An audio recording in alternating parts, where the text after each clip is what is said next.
sobreviventes em livros, sejam todos muito bem-vindos. Vocês que vêm pela primeira vez e vocês que já são inscritos no canal, obrigado por compartilhar os vídeos com seus amigos, em suas redes sociais. Obrigado também pelos e-mails postados, os e-mails recebidos, lidos e respondidos.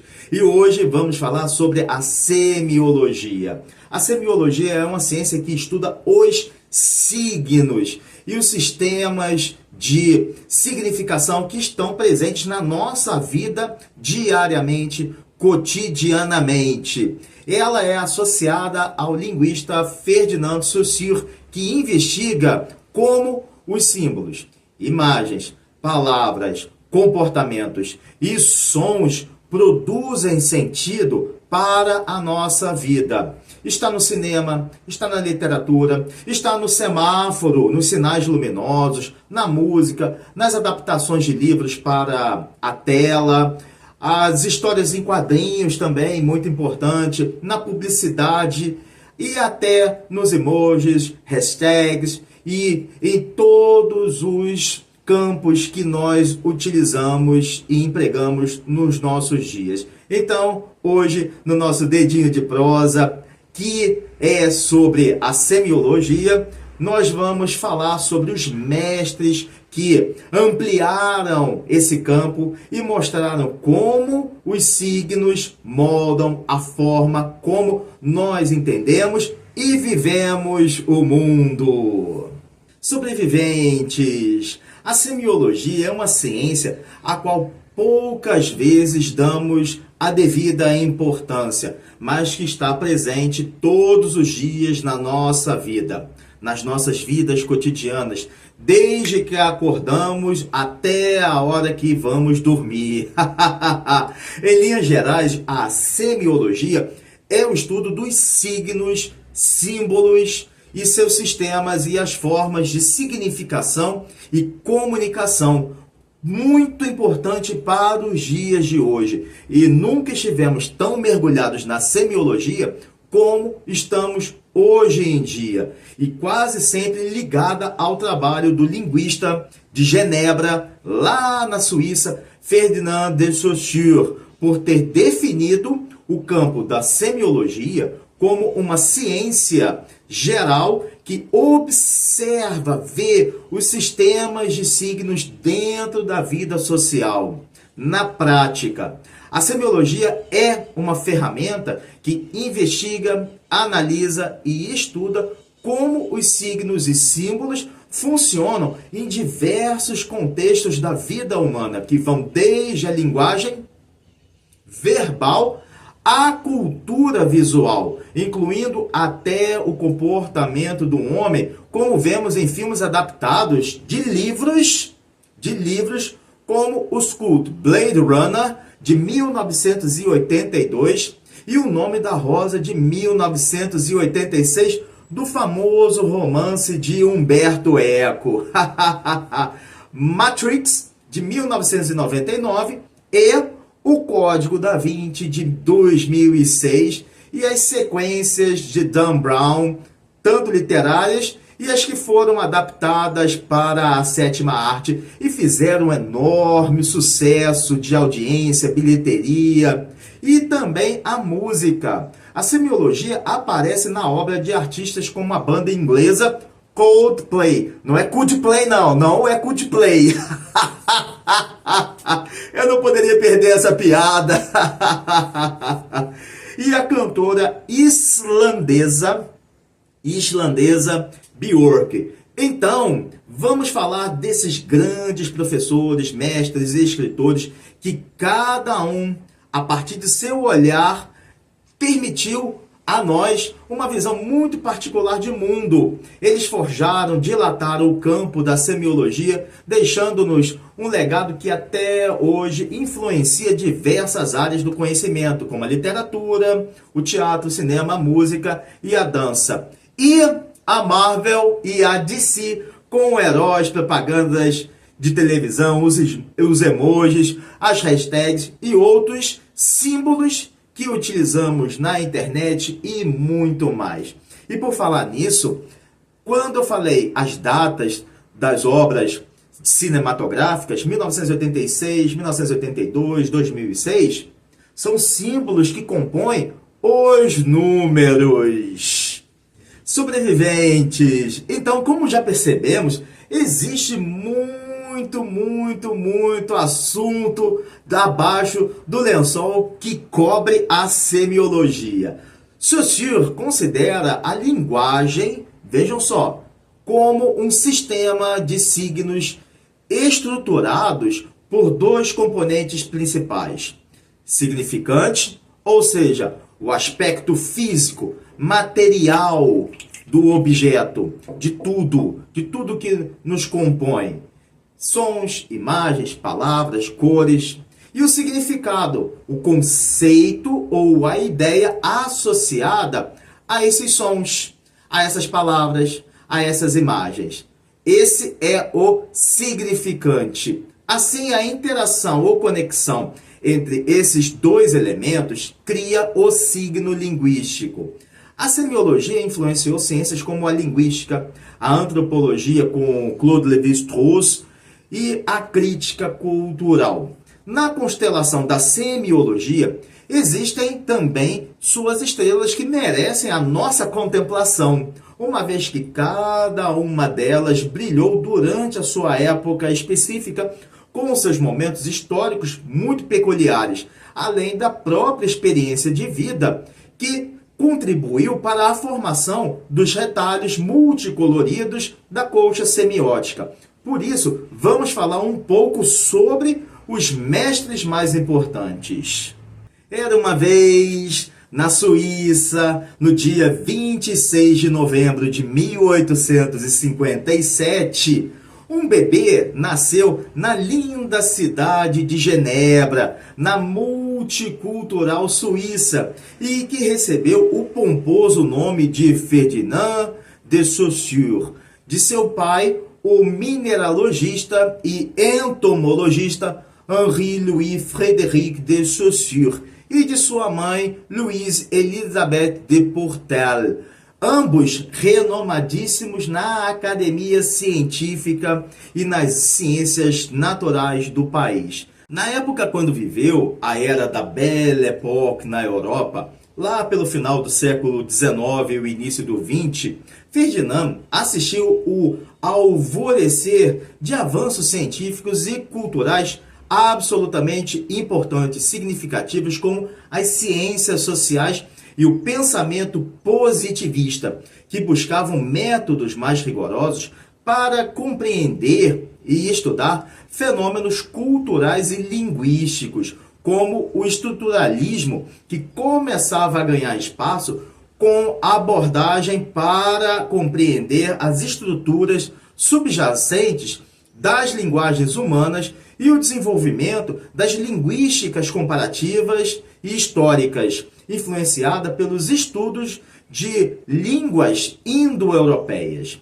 Mas aquela linha do tempo também seria densamente sangrada pelas crescentes tensões políticas e econômicas entre as potências europeias, que culminariam em 1914 na Primeira Grande Guerra, ou a Primeira Guerra Mundial.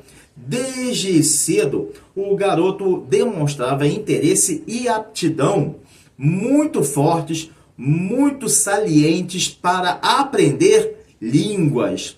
Quando jovem, foi aluno na Universidade de Genebra e depois da Universidade de Leipzig, na Alemanha, onde obteve doutorado em 1880 em estudos sobre línguas indo-europeias. Curiosamente, famoso professor por suas aulas de linguística geral em Paris e em Geneve, Saussure jamais escreveu um livro, aquele que seria a Bíblia da Semiologia, curso de Linguística Geral. E como ele surgiu? Veio uma curiosidade muito interessante. A obra foi compilada a partir, vejam bem, de apontamentos feitos por seus alunos durante as aulas. Ou seja, os alunos anotaram o que o mestre falara lá na frente e as anotações transformaram-se, após uma organização, em 3 partes principais introdutórias sobre os fundamentos da linguística moderna e publicada após o falecimento do mestre em 22 de fevereiro de 1913. Sem dúvida, os pensamentos de Saussure, presentes na obra que ele não escreveu, mas ele falou, veja só, então já começou o curso de Linguística Geral com apontamentos da semiologia a partir das falas do mestre. E esses pensamentos não apenas revolucionaram o estudo da linguagem, como são um marco no estruturalismo e no desenvolvimento da semiologia como ciência de análise do sistema estrutural da linguagem humana. Logo na introdução, a linguística é apresentada como uma ciência que pretende estabelecer a definição da língua como sistema de signos. Para o mestre, existe uma diferença entre língua, sistema social, como falamos, o idioma que falamos, por exemplo, e fala, que é o que nós fazemos individualmente no trabalho, em casa, com os amigos. A fala, a oralidade individual de cada pessoa.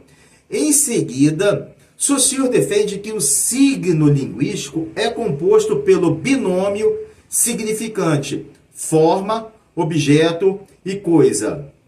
E o significado, o conceito que define a coisa, regidos pelo princípio da arbitrariedade do signo.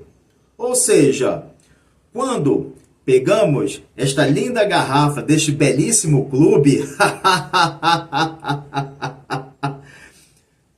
esse é o significante, o objeto, a forma, a coisa. E o significado é o conceito que define essa coisa. Garrafa, significante. E o que é uma garrafa? Esse é o significado, é o conceito que está aqui. Um objeto que tem uma determinada forma para portar líquidos, por exemplo. Esse é o conceito, esse é o significado. E por que a arbitrariedade? Porque alguém, um certo dia, lá na pré-história, chamou este objeto de garrafa. Isso também acontece com mesa. Reparem, quando eu pronunciei a palavra mesa, logo veio à mente de vocês qualquer objeto e por cada pessoa apareceu em sua mente um objeto logicamente diferente dos demais. Porque cada um de nós temos imagens diferentes de uma mesa.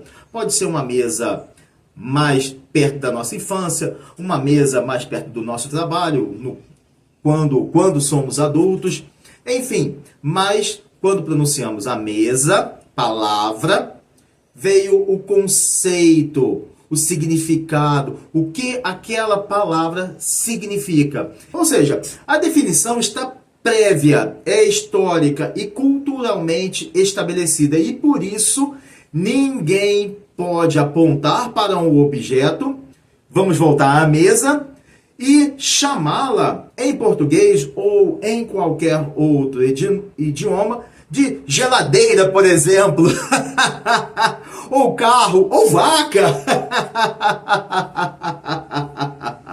O professor Saussure defende também o estudo da língua enquanto sistema estruturado com diferenças em um momento específico, sincronia, versus seu desenvolvimento ao longo do tempo, diacronia. Dessa forma, o pai da linguística moderna e da semiologia propõe métodos de análise linguística a partir da análise dos eixos paradigmáticos, substituições de elementos, trocando um por outro como se fossem gavetas, e sintagmático, combinação de elementos, a frase, que formam as regras estruturais e gramaticais internas dos sistemas linguísticos.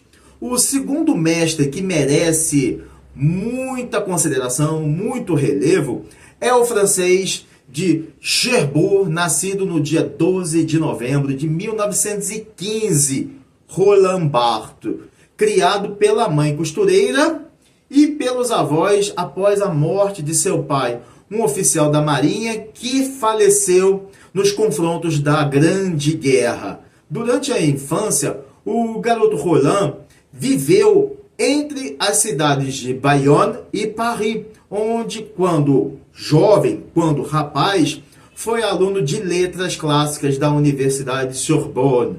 Roland, que tinha quase 30 anos de idade na época da Segunda Guerra Mundial, viveu sua fase adulta no período do pós-guerra de uma Europa em ebulição, causada por vibrantes debates sobre ideologia. Esse era o auge da Guerra Fria, com a polarização do mundo entre União Soviética de um lado e Estados Unidos a competirem entre si.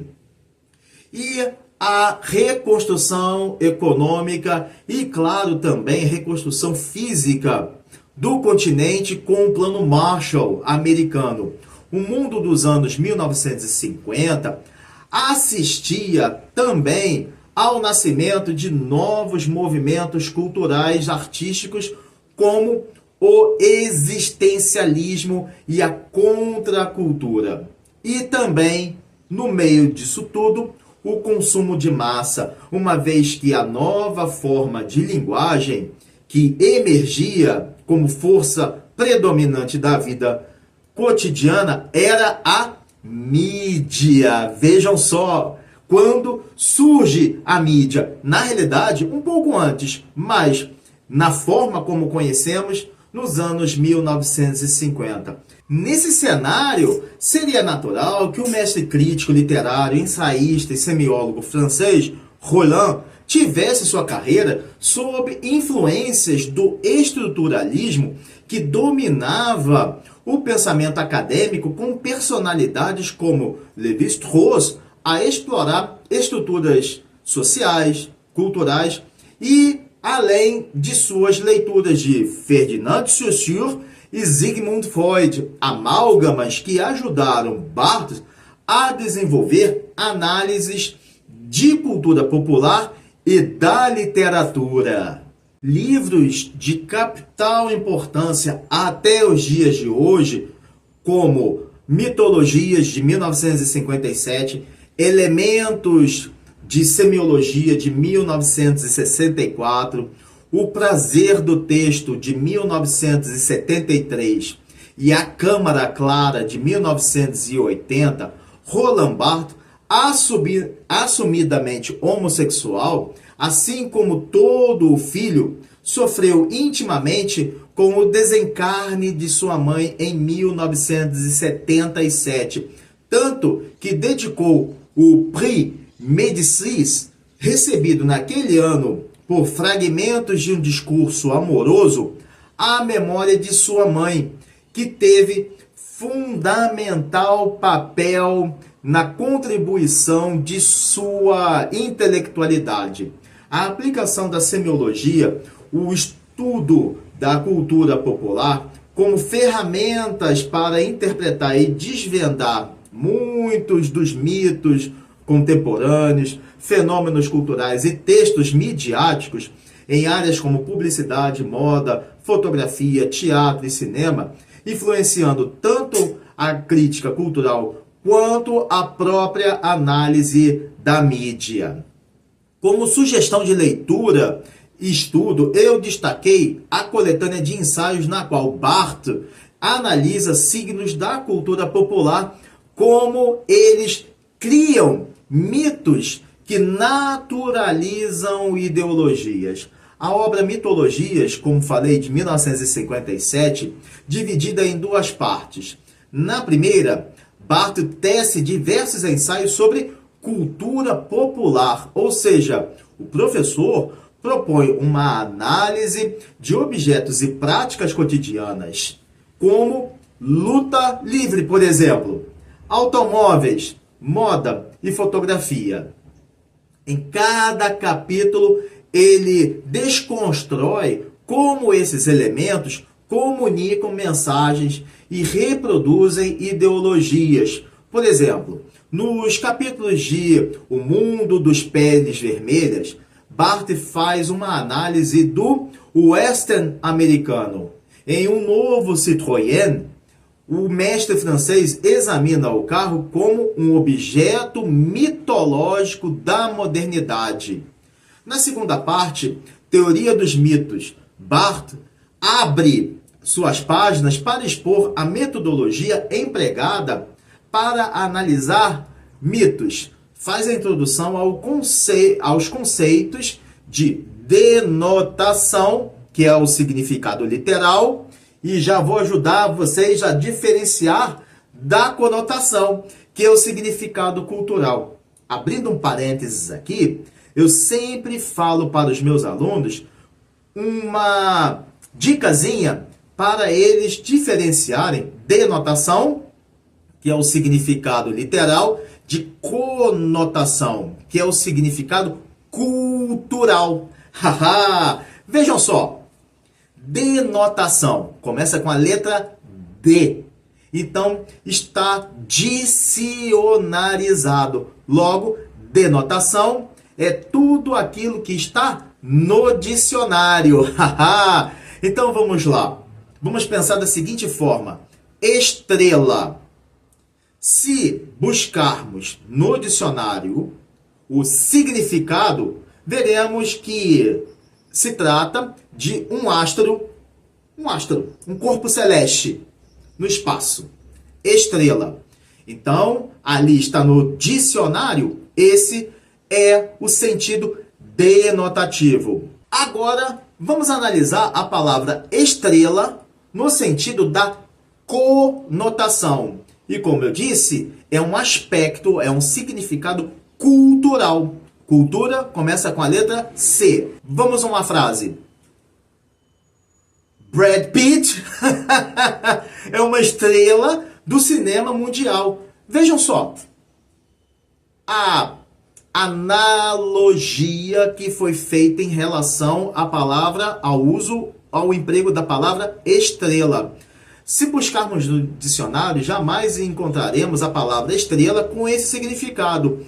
Astro de Hollywood. Então, como aquelas características do brilho, de estar a um nível muito mais elevado, essas características da estrela, que aparece no dicionário, sentido denotativo, esses sentidos foram atribuídos para um ator, uma atriz, alguém de alguma arte, conduzir as pessoas a entenderem que é uma pessoa de relevo naquela área. Brad Pitt é uma estrela. Esse é o sentido da conotação. Ele vai investigar como os mitos transformam as mensagens ideológicas em verdades naturais. Um bom exemplo da teoria dos mitos seriam os heróis da DC, os heróis da Marvel, cada qual ligado diretamente a um inimigo, que na verdade é o arquétipo de uma superpotência da época, ou também dos tempos atuais. As histórias das vidas das personagens são situações dramáticas que muitas vezes poderiam ser as típicas histórias das pessoas comuns, as biografias, tanto dos heróis, transportadas, ou melhor, colhidas do mundo real para a literatura, para a ficção. Os leitores das bandas desenhadas ou das histórias em quadrinhos, órfãos que perderam, normalmente são órfãos que perderam seus pais em um acidente ou um assalto, ou que passavam fome, ou que qualquer outro tipo de enredo, de biografia, mas que todos, em um determinado momento, despertaram o senso de justiça interno, que conduzirá essa personagem, quando adulta, às ações típicas de super-heróis. A naturalização dessas verdades é feita de forma tão perfeita, tão magistral, que a indústria de entretenimento muitas vezes conduz as crianças a acreditarem tão firmemente, tão fielmente, que quando adultas não conseguem se desprender do mito do herói, a ponto de, aos 40, 50, 60 anos de idade, se deixarem levar pela imaginação. Tanto que muitos públicos de muitos cinemas, muitos filmes, a audiência é repleta de pessoas dessa faixa etária que, por sua vez, incentivam seus filhos a também admirar esses heróis. Roland Barthes deixou o mundo no dia 26 de março de 1980, em Paris, após ser atropelado por uma van. Que ironia! O terceiro mestre que se junta a essa mini constelação com Ferdinand de Saussure e Roland Barthes foi Algirdas Julian Greimas, que chegou ao mundo pelo Bico da Cegonha no dia 9 de março de 1917, em Tula, Rússia. Filho de um militar e de uma professora lituanos, que após a independência da Lituânia, retornaram ao país báltico. Quando jovem, Algirdas aplicou para a Universidade Vytautas Magnus, na Lituânia, e depois para a França, onde estudou linguística e literatura. Como professor em universidades francesas, nos anos 1960, sob a luz de Saussure, Lévi-Strauss, Greimas uniu linguística e antropologia ao desenvolver o modelo actancial. E o que é isso? Trata-se de um esquema utilizado para analisar a ação, por isso actancial, que ocorre em uma história, seja ela real ou fictícia, e a semiótica narrativa. Nascia então a semântica estrutural. Vejam só, a história da época, colorida por tons político e econômico dos movimentos sociais e culturais muito intensos, como o movimento pelos direitos civis, feminismo e protestos contra a guerra do Vietnã, todo esse conjunto, somado aos avanços das comunicações e da globalização cultural durante os anos 1960, foram o adubo necessário para fertilizarem a mente brilhante de Greimas em torno de sua teoria até a publicação de sua obra Semântica Estrutural em 1966, que consolidou o estruturalismo como paradigma dominante em ciências humanas.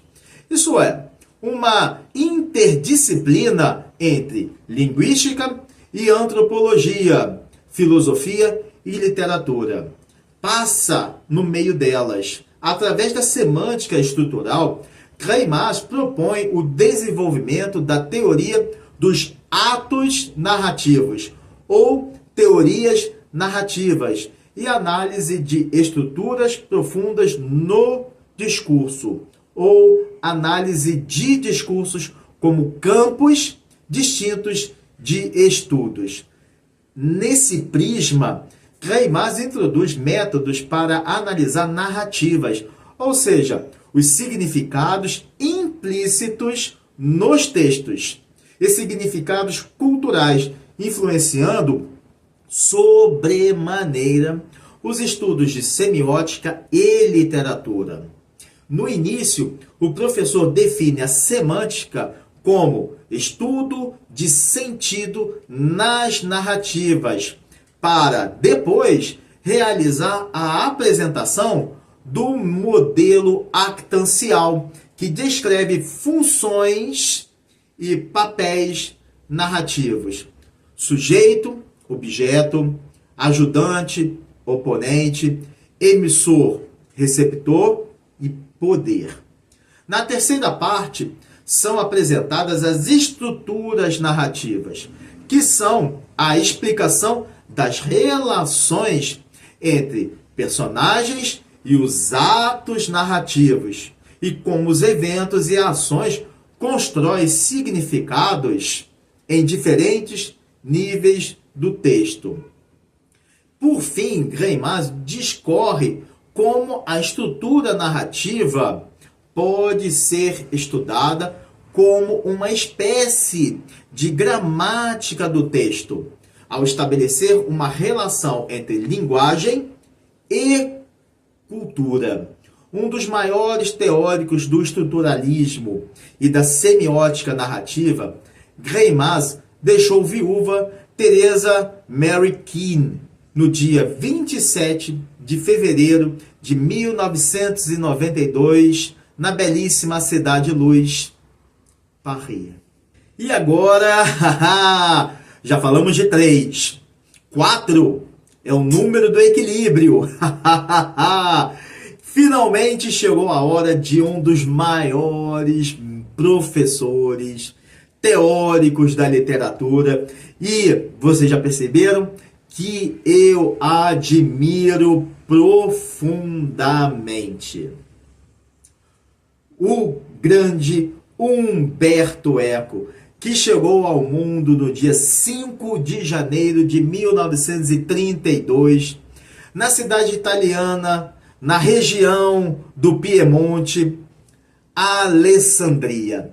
Filho de Giovanna Eco e do contador Giulio Eco, que desejava que o garoto seguisse a carreira. Vocês sabem que o pai queria que ele fosse juiz. Queria que ele seguisse a carreira jurídica. Ainda bem que o pequeno, o jovem Umberto decidiu ser professor. Mas, abrindo parênteses, a visão na Europa do professor é totalmente diferente da que se tem no Brasil. É orgulho para a família uma pessoa, uma garota, um garoto, um rapaz, uma moça, um adolescente, enfim, uma adolescente, ser professor. É orgulho na Europa, é orgulho no Canadá, orgulho no Japão, orgulho na Coreia. Em muitas culturas, as famílias sentem orgulho de seus filhos, de suas filhas serem professores. Muito diferente do Brasil, muito diferente. Mas vamos voltar aqui à infância de Umberto Eco, que transcorreu durante a Segunda Guerra Mundial, os eventos bélicos. Por isso, seus pais mudaram-se e mudavam-se com frequência para aldeias vizinhas. Após concluir seus estudos escolares, Umberto aplicou para filosofia e literatura medieval na Universidade de Turim. Olha, abrindo parênteses, cidade sede da Fiat, onde, sob a luz das leituras de obras de Peirce e Saussure, enveredou pelas searas da semiótica, da literatura, da mídia e da cultura. Quando adulto, Eco trabalhou como editor, professor universitário e romancista, uma vez que as tensões da Guerra Fria atingiam o clímax e a economia global foi abalada pela crise do petróleo em 1972, que forçou as políticas neoliberais lideradas pela primeira-ministra inglesa Margaret Thatcher e o presidente dos Estados Unidos, Ronald Reagan. Bem nessa época, vejam bem, quando o interesse do público pela cultura de massa, pela cultura de consumo, começava a florescer, o nome de Umberto ganhou eco quando ele publicou uma narrativa com profundidade filosófica, mas completamente acessível a todos os leitores, tenham eles o hábito de leituras densas ou não. O seu romance principal, O Nome da Rosa, em 1980, que o reverberou mundialmente entre os críticos acadêmicos e o público. Eco bordou o nome do pós-modernismo na rosa literária com linhas de intertextualidade e fragmentação, colocando em xeque temas universais. Para configurar toda essa atmosfera medieval, sombria, densa, soturna, o professor Tecelão das Letras, que recebeu o importantíssimo prêmio literário Príncipe das Astúrias de Comunicação e Humanidades no ano 2000, emprega a semiótica para tecer um texto com retalhos de história, filosofia, literatura e as complexidades culturais da época. Conceitos que fazem de O Nome da Rosa o exemplo mais categórico de como a semiótica pode e deve ser usada para a construção de um texto de ficção. Para os capítulos cheios de mistério, filosofia, enigmas e história de O Nome da Rosa, Umberto Eco criou uma estrutura muito interessante de 7 dias, que fazem referência aos dias da criação, como estão narrados na Bíblia. O cenário é um mosteiro medieval localizado na Itália, onde todos os dias, durante uma semana, os 7 dias, ocorrem diversos assassinatos enigmáticos que deixam os clérigos, os monges, completamente apavorados. No primeiro dia, chegam ao mosteiro italiano, a convite dos clérigos para investigar as mortes misteriosas. São eles, o frei inglês William de Baskerville, famoso por seus dons dedutivos em investigações, e o seu aprendiz, o jovem Addison, o narrador da história, aquele que nos conta a história. Não demora e mais um monge é encontrado morto. Assim que ambos chegam. Do segundo ao 4º dia, o frei William de Baskerville emprega, vejam bem, a lógica dedutiva e seus conhecimentos filosóficos como ferramentas nas investigações daquilo que estaria causando as mortes. Mas, com o passar do tempo, a presença do frei estrangeiro no mosteiro italiano passa a incomodar alguns monges. Até que Baskerville descobre uma biblioteca labiríntica, onde diversos segredos estão escondidos nas empoeiradas estantes. Entre o 5º e o 7º dia, os freis ingleses encontram alguns manuscritos que podem conduzi-los à elucidação, à resolução das mortes misteriosas.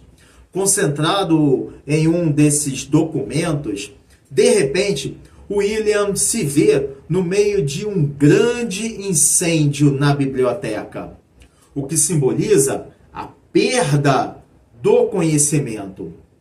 Abrindo um parênteses aqui, não podemos nos esquecer que a biblioteca de Alexandria pegou fogo. O livro O Nome da Rosa se encerra com o jovem Addison a refletir sobre os acontecimentos misteriosos descobertos pelo frei William de Baskerville no mosteiro e qual o papel do conhecimento na história da humanidade. Sobreviventes, adaptada para o cinema em 1986 e estrelada por um dos maiores astros do cinema mundial, a lenda escocesa Sir Sean Connery, e transformada em série de TV em 2019, O Nome da Rosa, de Umberto Eco, traz diversas referências simbólicas à literatura e à cultura de massa. Então, vamos pegar uma lupa agora e fazer algumas investigações que valem muito a pena. Agora seremos nós os detetives em O Nome da Rosa. A composição do nome do Frei William de Baskerville encontra eco no primeiro nome de Shakespeare e no título do livro de Sir Arthur Conan Doyle, O Cão dos Baskerville, no qual o mais famoso detetive da literatura, o inglês Sherlock Holmes, precisa desvendar uma série de mortes misteriosas. Vejam só. A Biblioteca Labiríntica é uma alusão, uma referência ao livro do escritor Jorge Luis Borges, A Biblioteca de Babel, publicada em 1944, para representar o caos do conhecimento humano à época da Segunda Guerra Mundial. O caos que o conhecimento mal utilizado provoca ao mundo. Por fim, há uma citação ao escudeiro Sancho Panza, personagem de Dom Quixote de la Mancha, do escritor espanhol, mestre das letras, Miguel de Cervantes, o escudeiro Adso. E Adso recebe o nome Adso de Montier-Ander, um abade francês do século X, que viveu na abadia de Cluny, na Borgonha. Ficou famoso por ter seus textos sobre o Anticristo publicados e morreu durante uma peregrinação a Jerusalém no ano 992. Humberto Eco foi um dos primeiros a estudar a cultura de massa com a ótica para a abordagem de como os produtos culturais e os produzidos em larga escala influenciam a sociedade e a comunicação atual de hoje em dia. Eco contribuiu para a compreensão de como a cultura popular molda, forja, transforma identidades e reforça ideologias para servir também como campo de batalha para disputas simbólicas. Essencialmente uma criação industrial e comercial caracterizada pela padronização, acessibilidade e ampla distribuição. A cultura de massa refere-se a produtos culturais fabricados e consumidos em larga escala, em larga demanda, frequentemente ligados à mídia de massa, como televisão, cinema, revistas, rádio e, mais recentemente, a internet. Os algoritmos estão aí para confirmar toda a pesquisa do mestre Eco, que argumenta em seu livro Obra Aberta, de 1962, que as obras culturais podem ser abertas. E por quê? Porque permitem diversas interpretações diferentes para romances ou filmes pelo público. E também podem ser fechadas quando oferecem ao público uma só interpretação, como nos produtos produzidos pela cultura de massa. Mas ele também reconhece que consumidores podem reinterpretá-las ou, modernamente, ressignificar todos esses emaranhados. A partir dessa visão, Eco analisa como os produtos de cultura de massa quase sempre veiculam ideologias implícitas. Por exemplo, por meio da repetição de narrativas e símbolos, a reforçar normas sociais, valores e comportamentos de consumo. Compre batom, compre batom, compre batom. O mestre alerta que a aparente neutralidade desses produtos muitas vezes oculta seu papel em naturalizar ideologias, desigualdades sociais e econômicas. Para ele, para Eco, os consumidores não são passivos, porque podem reinterpretar e ressignificar os produtos da cultura de massa, ao consumir produtos culturais de formas não previstas por seus criadores. Por exemplo, eu faço os algoritmos trabalharem para mim. Não entro em quaisquer sites, não acesso quaisquer vídeos, para que, sempre que eu acessar sites, o meu navegador me projete aqueles sites ligados aos que são de meu interesse, Da mesma forma no YouTube, aqui mesmo, eu assisto a filmes, a documentários ou principalmente a músicas que me interessam. Logo, os algoritmos sempre vão me mostrar lançamentos de música que me interessa, heavy metal, rock e outras bandas também que surgem. Eu faço os algoritmos trabalharem a meu favor. E isso é muito importante, nos facilita e não nos causa poluição visual. Na mesma linha de observação de Roland Barthes, Eco nota que a mídia de massa constrói mitos modernos para produtos culturais como filmes, programas de TV e publicidade com narrativas idealizadas que moldam como as pessoas percebem a realidade. Em seu livro seminal Apocalípticos e Integrados, de 1964, Eco divide os críticos da cultura de massa em dois grupos.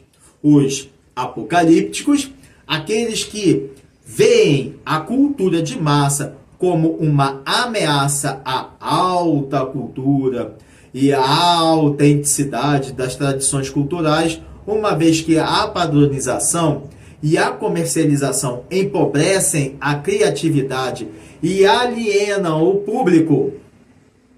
Estão certos também.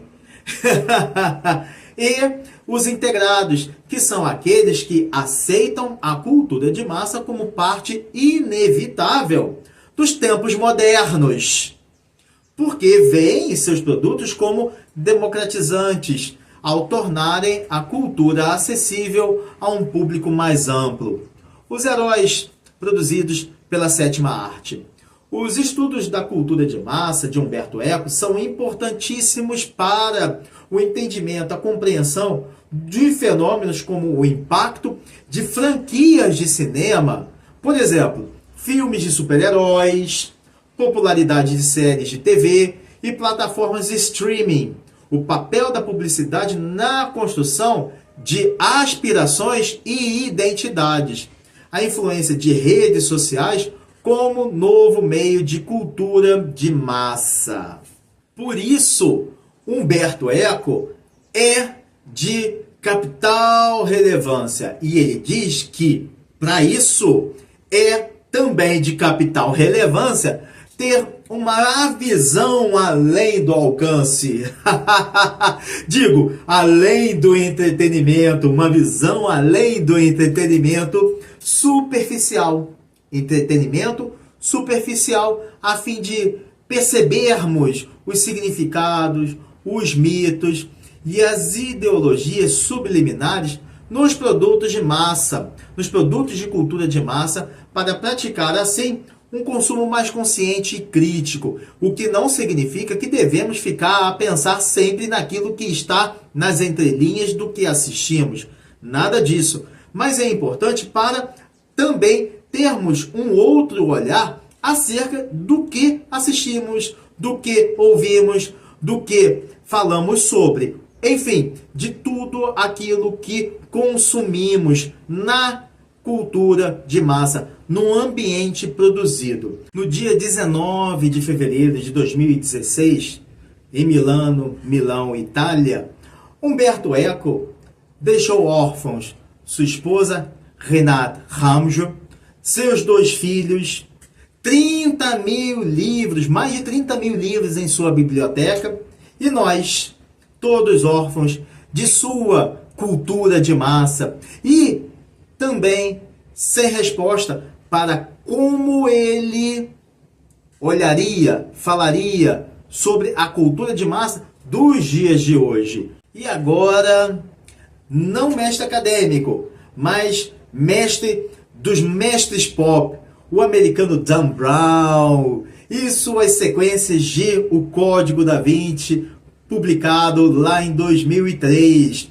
Ele nasceu em uma pequena cidade de New Hampshire, no dia 22 de junho de 1964, numa família muito religiosa, mas com muitos pensamentos científicos. Seus pais eram um professor de matemática e uma musicista religiosa. Após os estudos escolares, o rapaz ingressou na renomada Amherst College, pela qual graduou-se em escritura e literatura inglesa, embora também tenha estudado arte e música. Após trabalhar como professor de inglês e compositor musical, Dan Brown empenhou-se em ser escritor. Mesmo com a publicação eclipsada de seu primeiro romance em 1998, Brown não desistiu das letras até fazer uma miscelânea bem italiana com mistério, simbologia, religião e história da arte em O Código da Vinci e publicá-lo em 2003, um verdadeiro best-seller internacional que ganhou uma adaptação para as telonas, para as telas de cinema. Dedicado às causas filantrópicas e à divulgação da arte e da educação, Brown é famoso por bordar tramas e intrigas de suspense envolvendo sociedades secretas, algumas fictícias, outras nem tanto, outras não, e antigos códigos históricos para criar, desenvolver suas tramas lideradas por personagens icônicas como o professor simbologista Robert Langdon, personagem principal em outros títulos de sua bibliografia como Anjos e Demônios, Inferno e O Símbolo Perdido e Origem. Além das quedas das Torres Gêmeas, o início do século XXI também ficou densamente empoeirado por um mundo pós-11 de setembro que via o aumento do interesse por debates sobre religião, identidade e globalização. Desde aquela primeira década, há um fascínio cada vez maior por mistérios históricos e teorias conspiratórias, muito em verdade, graças à popularização da internet e da cultura digital e das plataformas de streaming.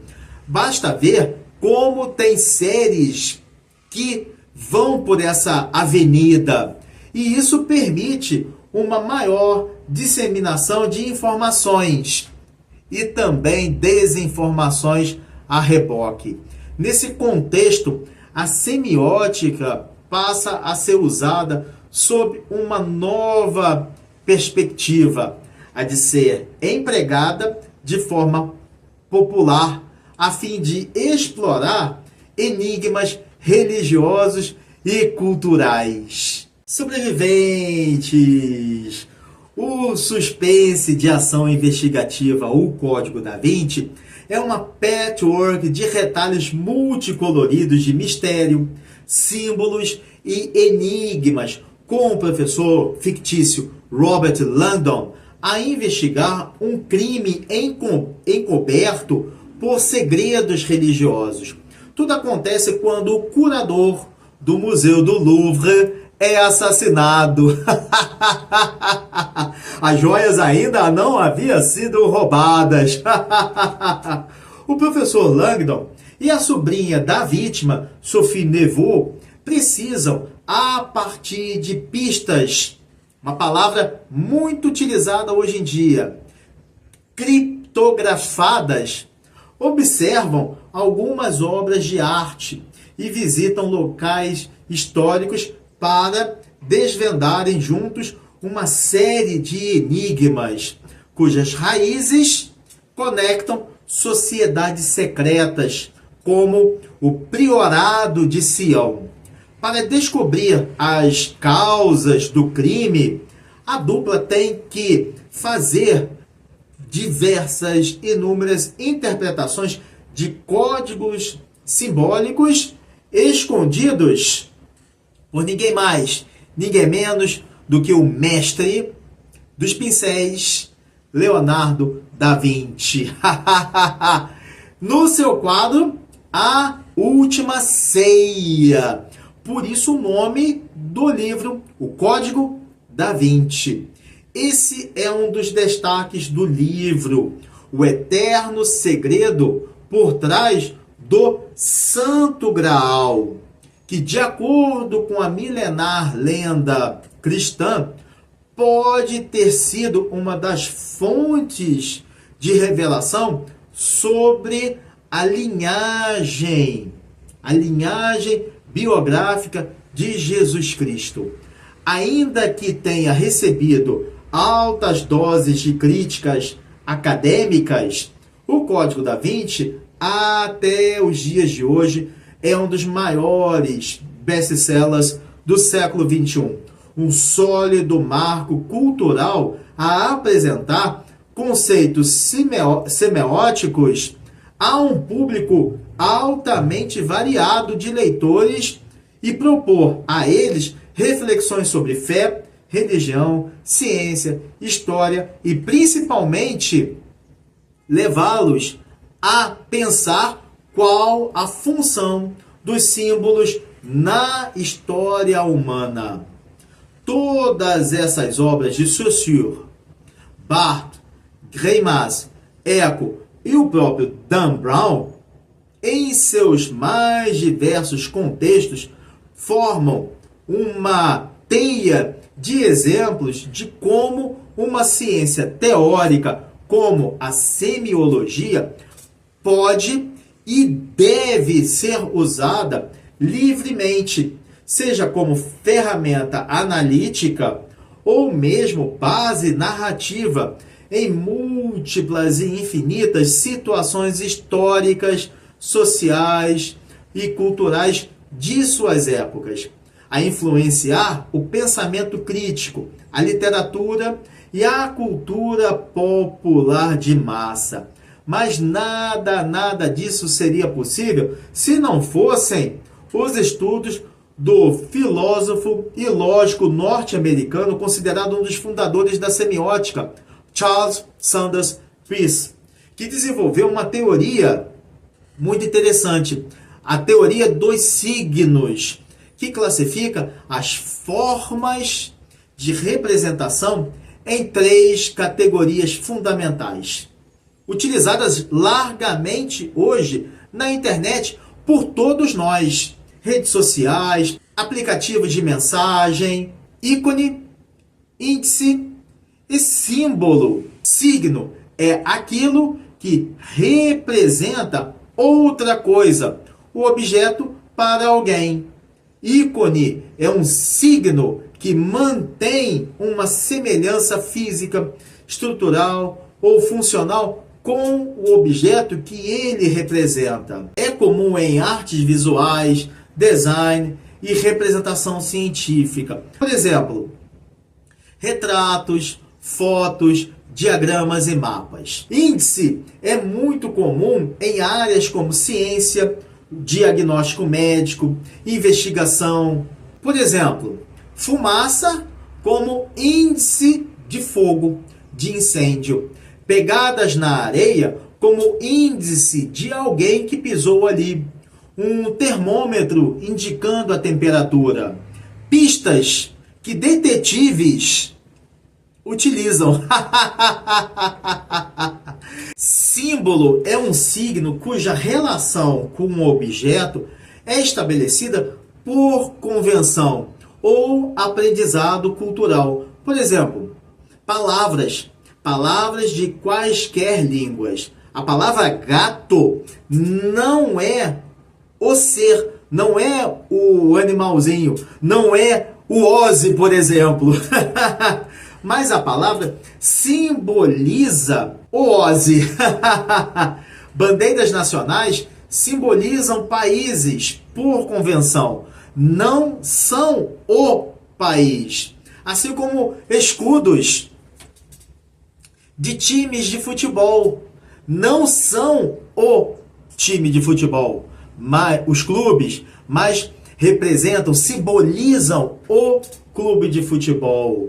Sinais matemáticos como o mais ou o igual não são exatamente aquilo que eles representam, mas simbolizam. Em muitos casos, o símbolo aparece em comunicação linguística, sistemas culturais e linguagem formal. Os signos podem combinar mais de uma dessas categorias. Por exemplo, uma placa de trânsito com o desenho de um caminhão. O caminhão aí é o ícone.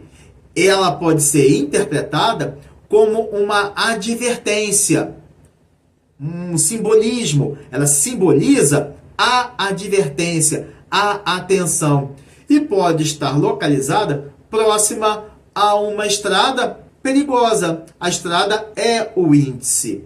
No dia a dia, no cotidiano do século XXI, a teoria geral dos signos de Peirce é aplicada em diversas áreas, como comunicação visual, design gráfico e publicidade. Todas essas áreas do conhecimento empregam ícones para transmitir mensagens rapidamente. Tecnologia, as interfaces gráficas de usuário, como ícones em computadores e smartphones. Ciências, os índices são fundamentais em áreas como medicina, os exames diagnósticos, por exemplo, e investigação forense, cultura e linguagem. Os símbolos permeiam a literatura e a arte e os sistemas de crenças. Dessa forma, a teoria influenciou áreas como publicidade, design gráfico, teoria de cinema, empregada na análise de filmes e séries que exploram símbolos e enigmas. Computação, sobretudo no desenvolvimento de interfaces visuais de videogames, mapas interativos e aplicativos modernos. Não podemos nos esquecer também dos emojis. Sobreviventes, quando a semiologia nasceu lá no final do século XIX e durante todo o século XX e, claro, o início do XXI, o mundo vivia um denso tempo de mudanças intelectuais e tecnológicas.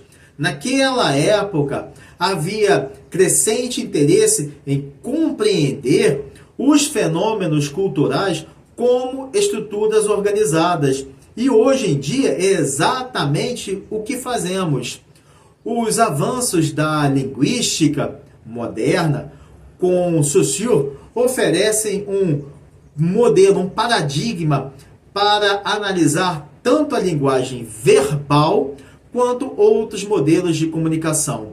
No pós-guerra, a semiologia ganhou ainda mais força com uma nova abordagem, com uma nova roupagem, com vistas à compreensão de fenômenos culturais a partir de suas relações internas, o estruturalismo. Mas foi, sem dúvida alguma, com as penas, batutas de mestres como Peirce, Roland Barthes, Greimas e Eco, ao lado das narrativas populares de Dan Brown, que a semiologia transcendeu as fronteiras acadêmicas para se popularizar como ferramenta de análise de fenômenos culturais e compreensão de conceitos como mitologia. Mitologia de signos culturais em estudos de mídia e cultura popular, publicidade, design e demais estudos, como estudos de cinema, entretenimento, análise literária e comunicação digital, a transparecer a importância de compreender e em compreender os sistemas simbólicos que permeiam a nossa vida cotidiana, a nossa vida diária contemporânea. Sobreviventes, esse dedinho de prosa foi sobre semiologia, que seja pelos pensamentos de Peirce, Saussure, Barthes, Crémage, Humberto Eco e o pop de Dan Brown, emprega códigos, símbolos e mistérios.